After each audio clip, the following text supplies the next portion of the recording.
Good evening, and welcome to the April gathering of Maine Public's Book Club. I'm your host, Bill Nemitz, and this evening we are joined by Shannon Bowring, author of The Road to Dalton. Now, if you've ever lived in a small town, the characters of this book probably remind you in one way or another of your neighbors. And if you've ever spent any time in northern Maine, then you'll recognize the backdrop, beautiful, desolate at the same time, of this captivating novel. Like many of you, I have tons of questions for Shannon and look forward to diving into Dalton. But before I do, as usual, I want to take a moment to thank Bull Moose and Coffee by Design for their generous support of the club. Without organizations like these, events like this wouldn't be possible. I also want to recognize our bookstore partners, where many of you, in addition to Bull Moose, where many of you picked up your copy of The Road to Dalton. Thanks to Bookstacks in Bucksport, None Such Books and More in South Portland, Mockingbird Bookshop in Bath, Sherman's Maine Coast Bookshops, DDG Booksellers in Farmington, Left Bank Books in Belfast, and Print in Portland. And one last thing before we start, we randomly select book club members for these generous prizes at each book club event. So congratulations this evening to Catherine, Renee, Lorraine, MJ, and Jane, all of whom have won subscriptions to AudioFile magazine. And also congratulations to Lauren for winning a subscription to Decor magazine. Now, if you have a question during our conversation tonight, send it over to us at fun@mainepublic.org, and I'll try to work it into the conversation. So let's get started. The Road to Dalton is Shannon Bowring's first novel. It's generated a lot of attention, included being named one of NPR's Books We Love for 2023. Shannon, welcome. Hello. Thank you. I'm so happy to be here. And as I said, we have a lot to talk about because I think you've captured a slice of Maine that is going to ring very familiar to very many people. Let's start with the beginning, and that is you grew up in Ashland, which is a town of about 1,200 people in the thereabouts, yeah, county, right? People ask me where it is. I say if you go up Route 11, it's about halfway to Fort Kent, yes. Roughly. And and it's a town that's a lot like Dalton. In fact, tell us how the town of Dalton, the fictional town of Dalton, got its name. Well, I took a little bit of creative license, and way back when, Ashland was briefly called Dalton. I think it was one of the owners or the founders' last names. And so I've always thought that I just like the sound of it. And there used to be B. Dalton booksellers, so I kind of liked that tie-in. It just felt right to steal it. And it's historically accurate, right? Yeah. Exactly. It's a way of honoring my actual town, but still giving it, some fictionalized space. Yeah. Now, you grew up there. How you stayed there for all of your childhood Yes. until you went to University of Maine, I understand. Is that right? So I did. You were one of these kids growing up in Ashland that we read about in the book for those, 18 or so years, right? Yeah. Yep, I was. What was that like? What kind of town was it to grow up in? Well, it was quiet. It was safe. My friends and I often could go out and dance in the middle of the street at night and not worry about traffic. So that was good. But it's also, as you probably know, it's all about hunting and fishing, and I never really fit into that. I was more of a stay inside with my books kind of gal. So it was, I adored the landscape around me. I loved the fields and the forests, but there was always that little part of me, which I think a lot of writers can identify with, that I never felt like I quite belonged unless I was writing about Dalton. So it kind of, yeah. And your writing, I understand, grew out of your personal experience. You experienced some medical health difficulties as a child that may have contributed to you spending more time inside perhaps than you'd want to. Tell us about that. Yeah, so I was born in 1990 in Presque Isle, and even though my mom had a healthy pregnancy and there were no issues, When I was born, I was blue. I wasn't breathing right. And so they quickly figured out I had a hole in my heart and a condition where my pulmonary and aorta valves were swapped. So the oxygen wasn't flowing the way it was supposed to. And because it was in such a rural location, they couldn't do anything for me at Presque Isle. So they had to airlift me to Portland, like within hours of me being born. And so for the next 5 or 6 years, I was in and out of Maine Med. I had a few surgeries, including 2 open heart surgeries. And so most of my very early life was spent in hospitals, operating rooms. And when I wasn't there, I couldn't really go out and like make friends because I had this weakened immune system. So I stayed at home with my mom. Hello, mom. And we read books. And my mom and dad were both really, really great at introducing books to my sister and me at a very early age. Like we came out of the womb ready to read. So even though I couldn't go out and interact with real people, I had all these fictional characters with me. Like I had the Babysitters Club and I had the Boxcar Children. And that was really inherent in my growing up. And so even though it was a lonely experience and traumatic to go through all that medical stuff at such a young age, I always had the solace of books. And so it's like it's balanced out. I had the bad things, but I had the wonderful things as well. And at some point that segued into a love for writing. At what age did you, people ask you all the time, I'm sure, when did you start writing, or when did you start seeing yourself as a fiction writer? I know you've done a lot of short fiction. Yeah. So I remember starting to keep journals in like first grade, and they weren't anything groundbreaking. It was mostly just lists about like cereals that I liked and why I was angry at my sister that day. This sounds like Dr. Haskell. It could, yeah. his little we'll get to that, but it sounds very similar to that. Yeah. But I just loved the act of seeing my words on paper in front of me. And this was again early 1990s, so this predated computers. So everything was right in front of me. And I loved that. Just the physical act of writing. And I think I was absolutely inspired by all the books that my parents had inspired me to read. And I just wanted to create my own worlds. Like I had read Anne M. Martin's world. I wanted to make mine. So it was a pretty natural segue into going from reader to writer. But I also feel like I didn't have much of a choice. I just feel like I'm really short and I'm a writer and I can't control either of those things.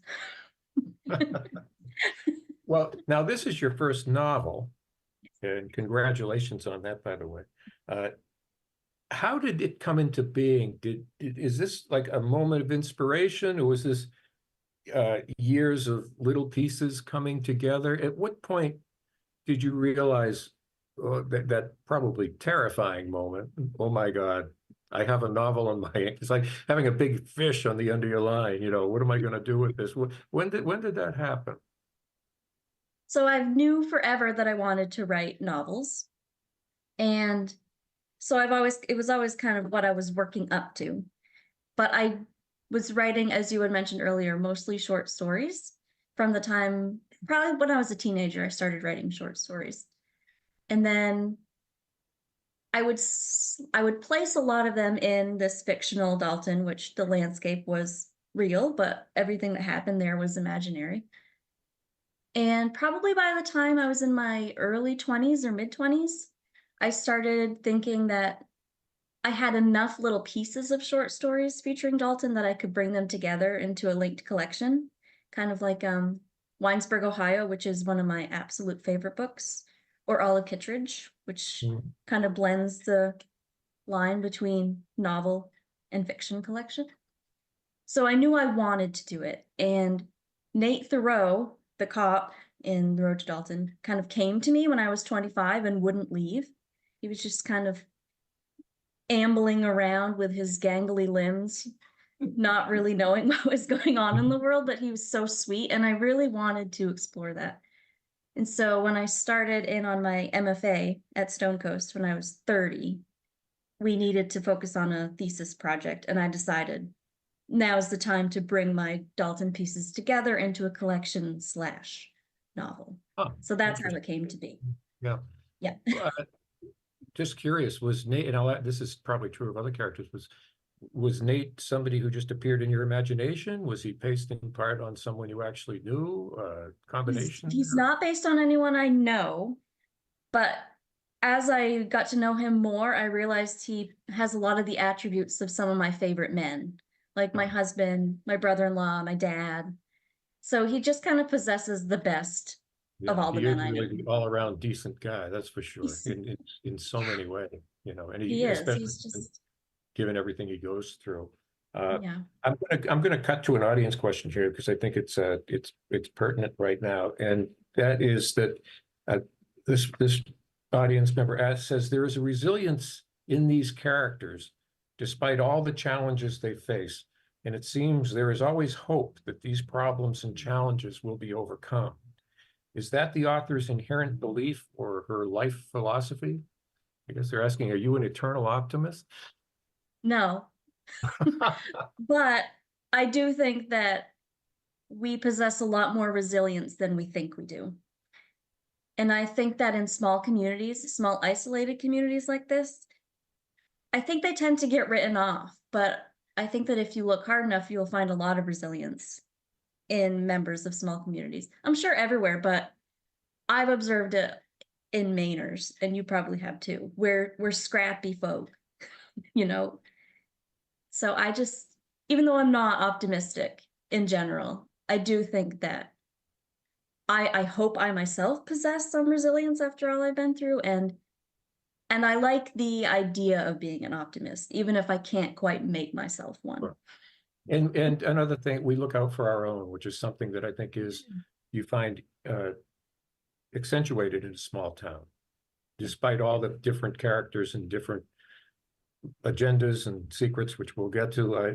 There's always that kind of coming together sense. I think, for example, when near the end of the novel, when they have the birthday party for Sophie, and you just see, much like the novel begins with the New Year's Eve party, you get this wonderful vision of the whole community coming together for these specific occasions, which is basically to support each other. Yeah. Yeah. And that was very much my experience growing up in Ashland, where even though I myself always felt like an outsider, I knew that I was surrounded with all these people who were so tightly connected to one another. And I've been to parties like that where you're like, wait, how is that person related to that person again? And everyone's just jumbled up together.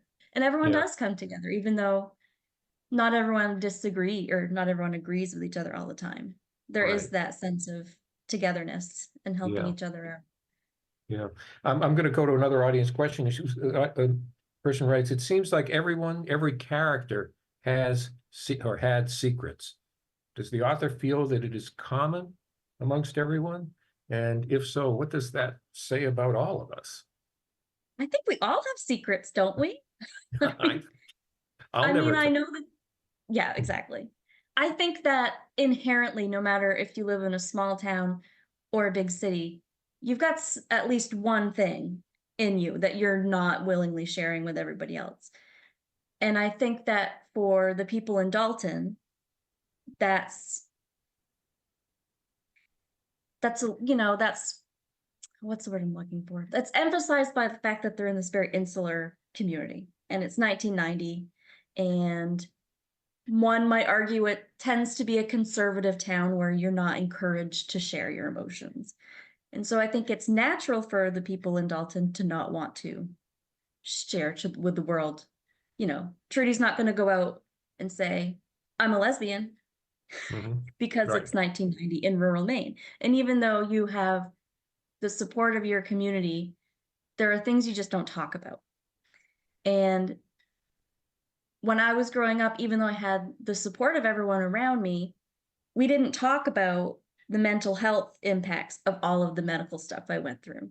So I could kind of relate to, I was struggling through anxiety and depression and PTSD, and I didn't know why. because you have all these conversations that people don't really have in Yeah. those small towns. Yeah. Let's talk about some of the characters, and I mean, we'll try to get to as many as we can, but the one that sticks with me in a lot of ways is Greg. Greg Fortin. And this is a kid who leads a very quiet but very complicated life. And by that, we're talking about what looks like a pretty serious eating disorder, struggles with his emerging sexuality. And on top of that, he's a local hero, and if you look at that in aggregate, that is one heavy, heavy load. And so what went into putting that much weight on the shoulders of a kid who's, well, when we meet him, what is he, in 8th grade, thereabouts? Ninth grade, so he's 14. Yes, okay. That's a lot to carry. Did you feel sometimes like you had to apologize to Greg for everything you were putting him through here? A little bit, but if you talk about resilience, Greg is, I think, one of the most resilient of them all. If anyone can handle all of that, he can. But I didn't conscientiously decide I'm going to heap all of this garbage onto Greg's shoulders. It just kind of happened organically in the writing. I knew he struggled with an eating disorder, and I knew he struggled with his sexuality. But the hero part of it came up completely by surprise for me. I didn't plan it.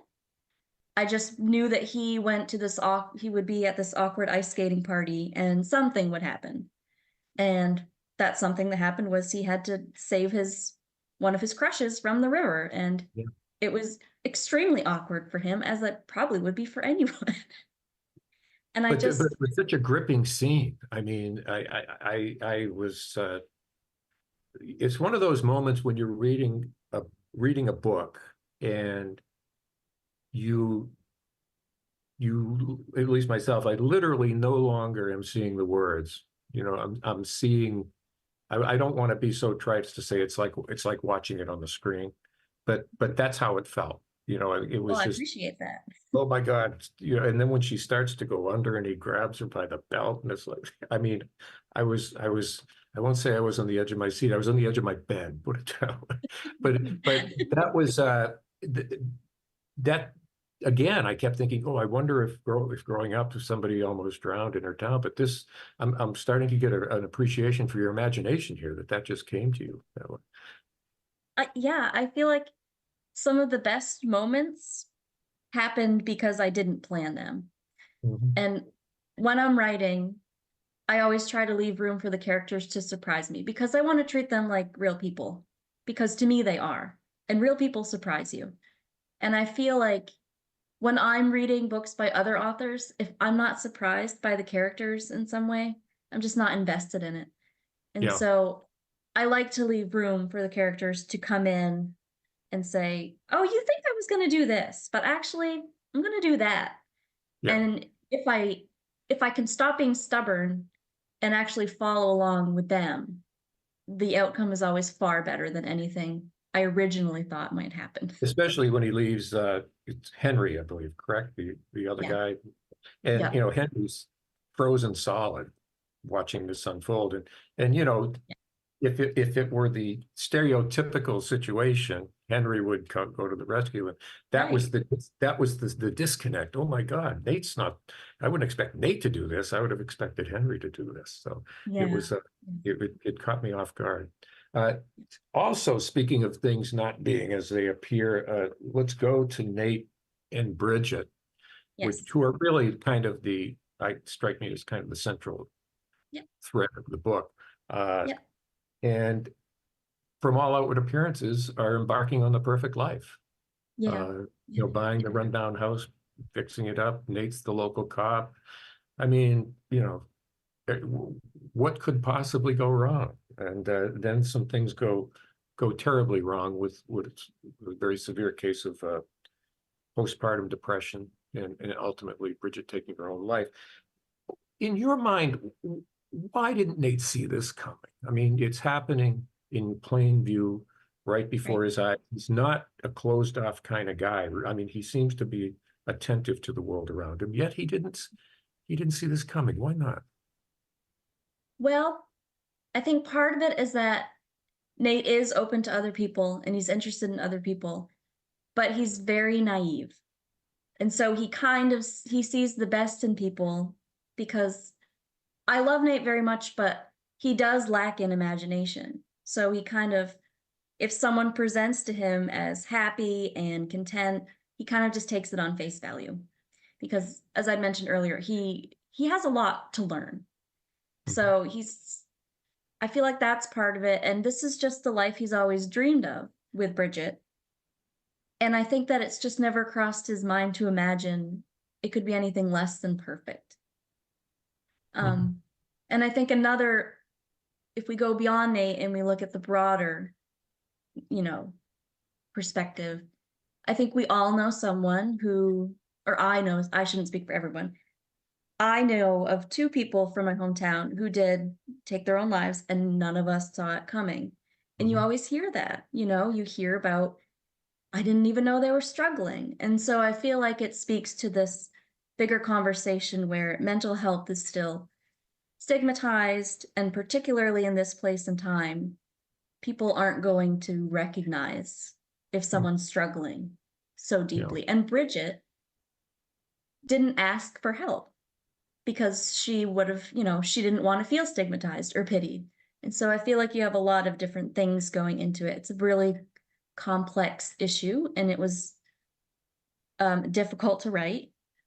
But I feel like it's important to have these conversations about not being able to confront the things that we're struggling with.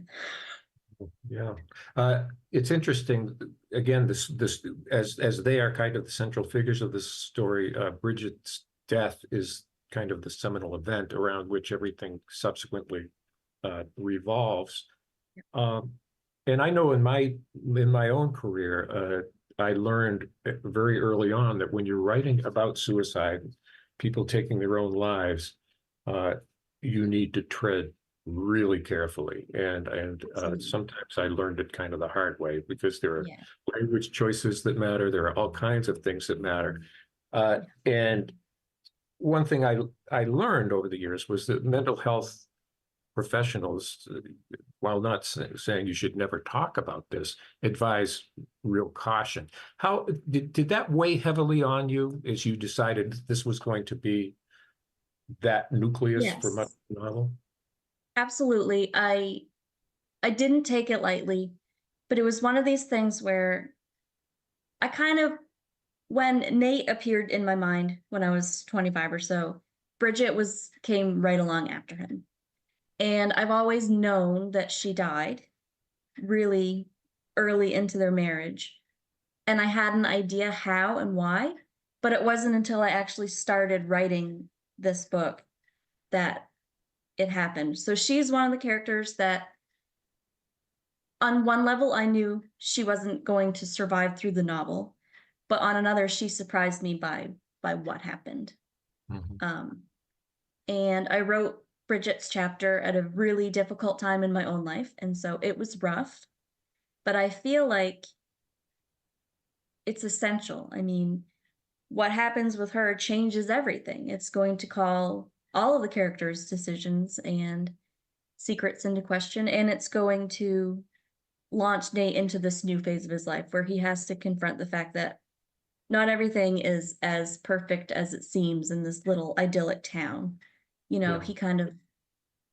needed to be, I feel bad for him that he had to meet this truth in such a harsh way, but he needed to see that the world is not a perfect place. Doesn't follow the script necessarily. Yeah. Exactly. Yeah. Things happen that you don't account for, and you just have to learn to cope with it. Was it hard to say goodbye to Bridget for you? Oh my God. I locked myself away that day when I had to write her chapter. I put it off till the very last second that I could. I told my husband, don't talk to me. I need to go to a dark place. And I wrote, normally I'll write a chapter or a story over the course of a couple days, but I made myself write that all in one sitting because I knew that I needed the immediacy of that emotion, and I needed to just get it over with in a way. It was really, really difficult. Yeah, Yeah, yeah. Let's move on to a couple of other characters. Trudy and Bev. I love Trudy and Bev. I do too. Uh, I have a sister who underwent a similar experience in her life, put it Yeah, that way. And I don't know, there's nothing like a couple of middle-aged lesbians. I mean, if you want to be they're the entertained, best. you know. Uh, uh, so what my, I remember when Maine went through the whole equal rights issue for Hmm. LGBT and all that. One of the things that changed, that I remember changed it, was the realization collectively among voters that this is going on everywhere. You know, these kind of relationships. And what the people pushing for the amendment successfully did was started telling those stories from local towns, just like Dalton, just like Ashland, and normalizing it, making it not this dark thing. Yet here we have Trudy and Bev, and it is the biggest paradox in the whole book because they are not shy No, about their no, they're not. relationship, yet nobody talks about it. Uh, Yes. is that explain that? Explain how they could be kind of out and not out at the same time. I think it just goes back to the time and place, 1990, rural Maine. People don't talk about stuff like that. Um, while I was growing up, I certainly never heard about anyone who was gay or lesbian, or queer in any way. The most exposure I got to it was we had a male hairdresser in town, and people said, "Oh, you know, he's different," like stuff like What that. was it Nora who says that he's the bachelor type? Was that the Yeah, phrase? exactly. He's a Right, bachelor. right. Um, I just I think that people just wouldn't talk about it. I feel like now it might be different because it's not as stigmatized now. And it shouldn't be. I wish that it had never had been. But I think realistically, a little town like that at the top of Maine, you're not going to talk about anyone's romantic life, let alone two middle-aged women. Yeah. But yeah. Yet Trudy can call Bev up onto the dance floor at the local bar and demand that she dance, and nobody bats an eye. So it But goes, it's the first time they did that, and yes, they yeah, were that's it was true. kind of like a, oh, what are you going to do about it type thing, Yeah, which yeah, was fun to see. That was as heavy and difficult as Bridget's chapter was to write. That scene was one of my favorite to yeah. write because you could finally actually see them out, even though they were not, I don't know. Yeah, they're out but not out. Kind of emancipating in some ways, no question. Yeah, yeah, So on the flip side of that coin, we have Richard and Bill, yes, the two husbands, and yeah, who I think resignation is probably a good way to just to describe both of them in terms of where they see themselves in their life and in their lives and their marriages at that point. But there's yeah. that one moment, I think it comes near the end of the hunting trip. Mm-hmm. They almost talk about it, that their Yeah, wives are lovers, and they both know it, yep, but they've never talked about it apparently to anyone. Except to, in Richard's case, at least, with Trudy, they were talked about a lot. So yeah. you feel like Richard and Bill are about to have this breakthrough moment, and then what happens? They don't talk about it. Yeah, they go up to it and then they back away. Exactly. What? Why couldn't they talk about it? Would it shatter their world or what? I think maybe Richard could talk about it, but I think Bill couldn't. Bill, like Nate, wants to live in his own little bubble and Mhm. just kind of let the world roll on. Um, I think Bill's very afraid of it. Like if he acknowledges something, he might have to change, and he doesn't want to change. And so I think for him, he's comfortable in this knowing but not saying it Mhm. out loud. Yeah, yeah, yeah, Yeah. yeah. That makes sense because I was holding my breath at that point, and then I said, "Oh, come on, you guys." You And know? I don't know. I think it would have felt, at Yeah, least what from my what would they have said? experience, Right, right. right. And I've never witnessed two men talking openly about such things before. I mean, I come from a land of lumberjacks and fishermen, and so it's like you don't Yeah, really talk yeah, about that stuff. sure. Yeah. So I love to ask this, especially when you have a novel with so many disparate characters. Who's your favorite character in this story? It changes. And I love them all. But Greg and Trudy are kind of standouts Mhm. currently. If you ask me next week, it might be someone else, but I love Mhm. Greg and Trudy. And I love that they eventually found their way to each other and they have this unexpected friendship, between a 40-something librarian and a 14-year-old, Yeah. which on the surface sounds crazy, but then it actually makes complete sense on the page. Yeah, and it happens so effortlessly when I mean, Yeah. it's a little rough at first. You feel like, she's not ready to give him the time of day. She's not, Yeah. doesn't want to be bothered, but very quickly that bond forms between them. And Yeah.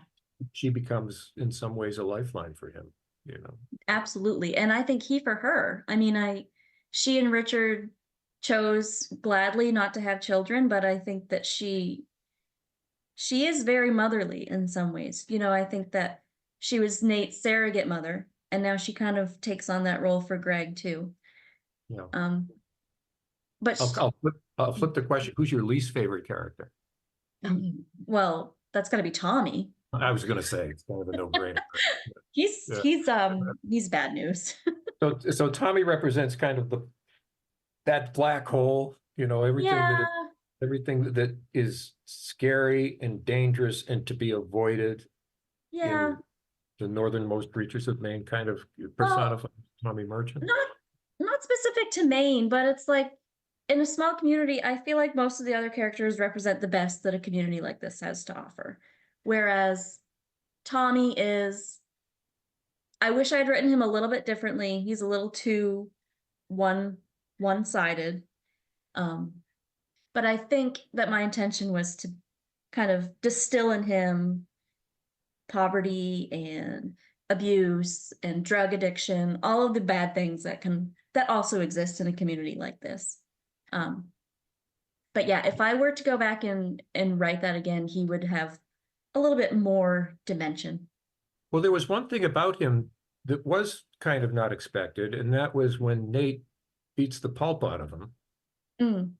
There are I thought, oh, Nate, what are you doing, man? There goes your police career. There goes you're going to end up charged with assault. All this terrible stuff's going to happen. The system's going to come after you. Tommy doesn't say a word.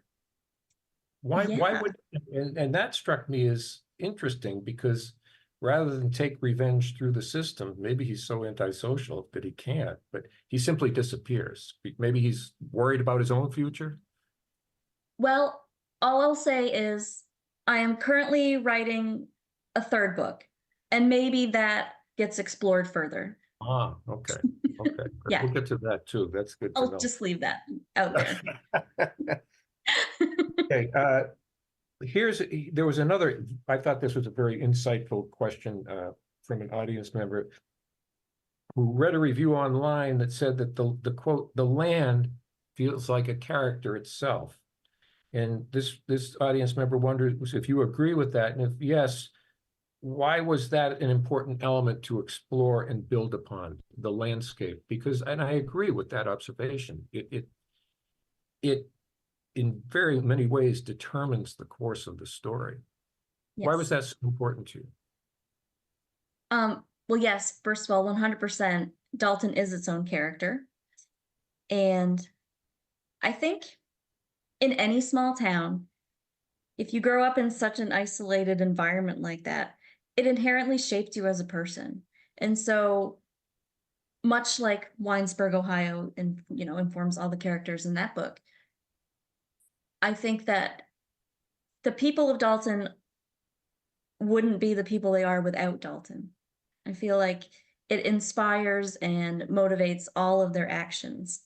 And even though I don't know what I'm trying to say, except for Dalton is the place Yeah. and Dalton is the character. Mhm. But I think that everybody who has grown up in a small town has their own Dalton. who would understand what's going on in there. Those dynamics, yeah. Yeah, We had discussed earlier that you might read an excerpt from the book for us. Perhaps this might be a good time to do that. Do you have something selected that you might read for us? I do. It's from Bridget's chapter, but so it's a little bit of heaviness, but there's also, we're talking a lot about the land, and so it kind Sure. of blends her difficulties with the actual beauty of this landscape that she lives in. Mhm. Sometime around lunch, or what would be lunch, if she had any appetite, the baby falls asleep. This doesn't happen often, it never lasts long. Bridget leaves the nursery and pauses on the upstairs landing, eyes on the closed door at the end of the hall. Her fingers flutter toward the brass doorknob. Nothing good will come of going into the room. But she feels pulled there anyway, like a metal filing up against a magnetic force. This is the only door in the house that doesn't croak like an asthmatic toad when Bridget pushes it open. The room is lined with windows angled to allow light in at all times of day. All that brightness, blinding. This room was her studio, the place where color used to burst from her fingers onto blank canvas. Her easel sits before the western window, a drop cloth spattered with blue and violet and silver beneath her wooden stool. A half-empty canvas stretched on the easel. Her last painting. She thought she would come back to it. She and Nate were only going out for a drive that night, a drive in the clear December evening. They used to do that. Get in his truck and drive around all the roads they knew as intimately as the sound of their own names. All around the little town, to see the Christmas lights strung up gold and red and green. It was cold that night, but not so cold they thought about black ice. The ride was smooth one moment, and then the truck was skittering sideways, Nate's knuckles bone white on the wheel. Then blood between her legs, the pulse in Bridget's neck so quick, quick, quick it made her puke all over her bright pink coat, and all the stars scattered like someone else's wishes across the northern sky. Other than the early labor, there were no injuries from the crash. The vehicles were damaged but easy to fix. Lucky, Richard and Trudy Haskell were the ones whose car collided with their truck, Nate said. 4 weeks too soon, but look, Bridget, look at our girl. Tiny but perfect, a fighter. Let's call her Sophie, Sophie Caroline. Bridget kissed Nate as they stood in front of the NICU incubator. Told him she loved the name. Told him she was happy, relieved. Told him the C-section hadn't been that bad. But what she really felt as she stared at that tiny baby was the numb emptiness of a womb that hours earlier had held an entire universe. The private world she and her unborn child had built together, severed without warning by a doctor's gloved hands as nurses held Bridget down and injected something, poison, it was poison, into her veins. The toxic bubble in her throat, the need to scream, the impossibility of making a sound. The burnt plastic taste of dreams fading from color to gray, life to something else. A terrible in-between. Bridget doesn't stay long in the studio. The room smells of canvas and paint, turpentine and dust. All along the walls, visions from her life before. Fields of sunflowers, silhouette of Mount Katahdin. A river winding slow and green, a river rushing wild. Aurora borealis spilling from the heavens, amethyst and turquoise pierced through with tiny bright white stars. And on the easel, her last attempt to capture the wonder of her then familiar, once beloved world. The stand of white birches at the edge of their property, awash in silver winter twilight, blue December snow, a purple sky half finished, cracked open in the middle. Just beautiful writing, beautiful. Thank you. Thank you. And the seeds of postpartum depression, right? Could you very, very visible in there. Yeah. This Yeah. just doesn't quite feel right. I'm going to shift gears a little bit because a few people mentioned this, and I noticed it as well. And that was your choice of time. I'll put it in the words of one of our audience members. I was wondering if Shannon had a specific reason for setting the road to Dalton in the time period she said it. I thought it was interesting that it was 1989, 1990. And I had the same observation as I was reading it, and I'm curious as to what your decision-making was there. Threefold. So one, I was born in 1990, so it's easy for me to remember Dalton/Ashland as it was in the early 90s. Two, I wanted to really emphasize how difficult communication is between the people in this community. So I didn't want to deal with cell phones or the internet. And them being so cut off from the outside world was really important to this feeling of isolation. And I also felt that, and we've touched on it before, in 1990, in that area of Maine, a lot of the issues that were going on, like sexuality and mental health, weren't talked about. And so I felt that, the setting it now, it would be a lot harder to make it convincing that lesbians would need to be closeted, or that Bridget wouldn't have the resources she needed. Yeah. Or if Greg's rescue of Angela went viral on TikTok. Exactly, right. I wouldn't even know how to write about that. I was thinking about how all the different ways that this story would have been influenced by technology, and it's a whole different story. It is, and I personally am kind of old-fashioned. I'm 34, but I don't really feel part of the 34-year-old generation. I feel like I'm still stuck in the 90s. So, yeah. A couple of questions that have come in while we've been talking. One listener asked, how long did it take to write this novel? 2 years, if we talk on a practical level, because I started it January 2020, and I finished it I finished the first draft the fall of 22, and then I worked with my agent on it afterwards for a few months. So it's a pandemic book. That was right technically, yes. Of the pandemic that you were, which I guess has its pluses and minuses in terms of writing. Yeah. But if you want to look at it in a broader way, I feel like it's taken 34 years to write. Sure. I feel like my own road has been leading me to the road to Dalton this whole time. And I'm going to cut back because there's another character that's raised here by a listener, and she says, talk about Nora. What was her problem? What was Nora's problem?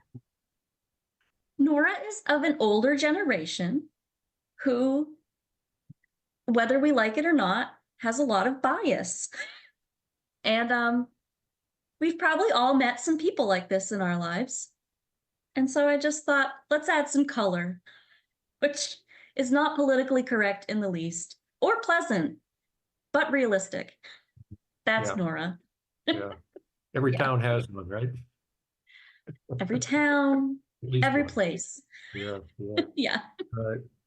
And this is going to lead into and encapsulate a whole line of questions. Someone wrote, I felt like there could have been a few more chapters at the end. Were there chapters that didn't make the final editing cut? Or maybe that's just wishful thinking on my part. The other day when you and I spoke, we had this conversation about this. I thought that the way the novel ends was perfectly appropriate because life goes on. Exactly. Stories don't just end. Lives don't just collectively end. But still, you left some things hanging there. I did. So this falls into the genre of literary fiction, which is character-driven and often open-ended. And so it can be frustrating to finish a book and say, oh, all of these things haven't been tied up. But like you said, that's true to life, because what in life has a nice, tidy ending, So I wanted to show not everything is going to be perfect, but these characters are going on with their lives. But there were some chapters that didn't make it in. There was, and there were tertiary characters, really not like central to the story. So I kind of just pulled those out, and I've been trying to submit them just as standalone stories in different or standalone magazines to different places. The story does end on a very optimistic note, though. I think it does. The last line where Nate doesn't look away. I'm not Yeah. sure if I'm using the exact same words, but he's Yeah. staring at the baby. Sophie's staring back at him with her fingers raised, and he doesn't.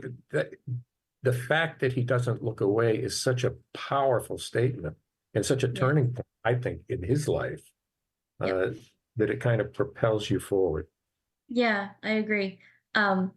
So at the time I was at Stone Coast, and my mentor at the time was Ron Curry Jr., who you might have heard of him. He's a writer. He's a Maine writer. Um, and he and I worked on that ending bit quite a lot before it felt right. So I want to give him a little bit of, I don't know if I've given him credit before, but I want to give him a little bit of credit now. And I know he's saying he can't take the credit, but Ron, you're going to take some credit. Because it did feel, it's not just the moment, it's just, it somehow encapsulates this whole experience Nate's been having where he's finally looking right at something Yeah, and yeah, seeing it how it is. Yeah. right. And that leads directly into what is probably the most commonly asked question, and that one for which I'm thrilled to hear you have an answer. Is there going to be a sequel? There is. It will be published this September 3rd. It's called Where the Forest Meets the River. This is the galley. So the final product will have the French flaps like the first one did, coming from Europa Editions. And it takes place 5 years after the events of the first book. So you get to check in with all of your favorite characters.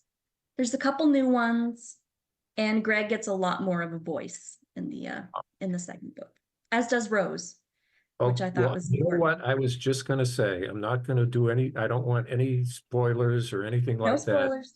But I wrote in my notes, parentheses, I'm rooting for Nate and Rose. A lot of people are. I will tell you that a lot of people have said to me, so when is that going to happen? Yeah, And I have to say, I was resistant, but you'll see. What You'll see.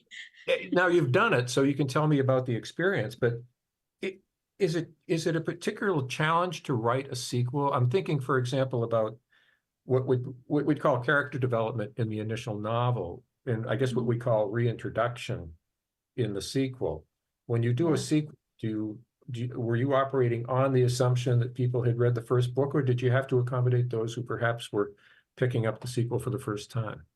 I had to accommodate. So even though it is a sequel, it's also a standalone. So if you just picked up the second book, you could read it and still feel like you understood Dalton.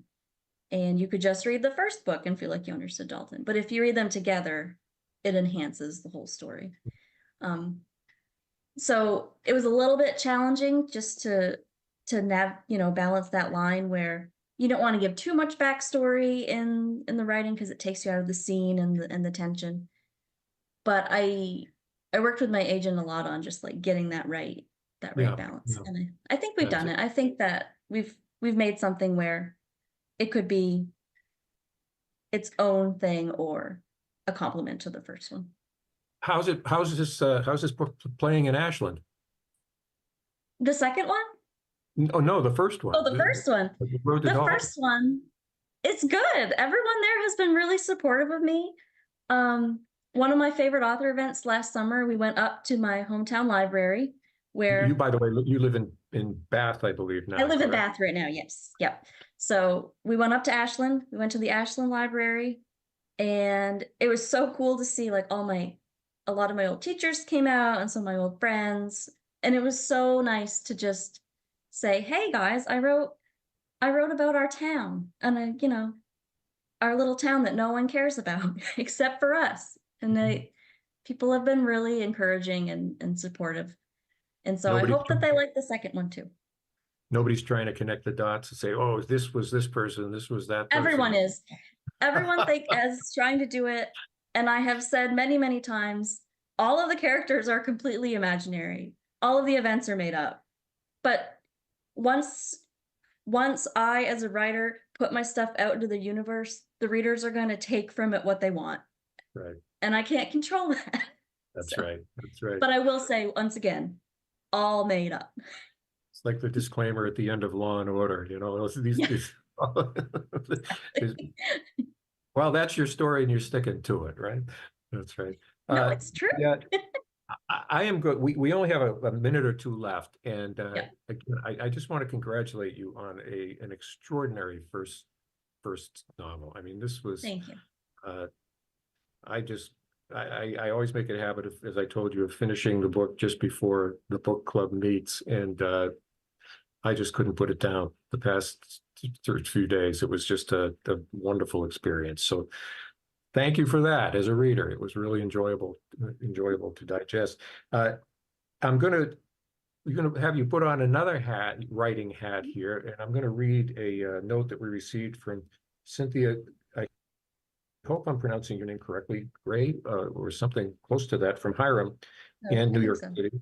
And she asks, Shannon, as you know, today is the 6th-month anniversary of the Lewiston Massacre.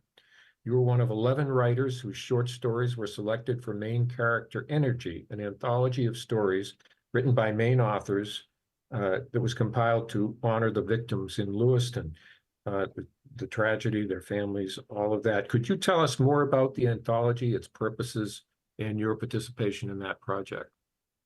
Yeah. So this is the book, Main Character Energy, and it's all of the stories within it are stories about Maine and Maine people. And it's not all of the writers live in Maine, but we all love Maine. And so all of the proceeds go to Everytown for Gun Safety in honor of the victims of the Lewiston shooting. Oh. So if you're interested, you can go to Rogue Owl Press and you can buy a copy there. Okay. Rogue Owl Press. Okay. Yes. That's great. Yep. And this. Thank you Yep, to all of you for that. Sorry. But the story I had featured in there was one of the chapters that didn't make it into the final cut of The Road to Dalton. Okay. So it kind of all it's like connects. the bonus chapter. Yeah. That's great. Yep. That's great. Yep. Well, again, thank you. And I suspect that we're going to be talking again, because I hope so. As I said at the outset, you have captured Maine in a way that few have. And having spent decades traveling the state myself, I felt right at home reading that. Oh, well, book. thank you. That means a lot to me. Well, thank you. And I want to thank everybody for joining us this evening, and give one last shout out to Bull Moose and Coffee by Design for sponsoring tonight's event. Our next book club meeting is next month, and we will be taking on, I don't know if you can see it, Soft Features by Gillian or Jillian. I hope I should have checked that. Burns. So please grab a copy and start reading. I want to thank you again, Shannon, for your time this evening and for your great talent. I want to thank everybody for joining us tonight, and we'll see you in May. Have a good night.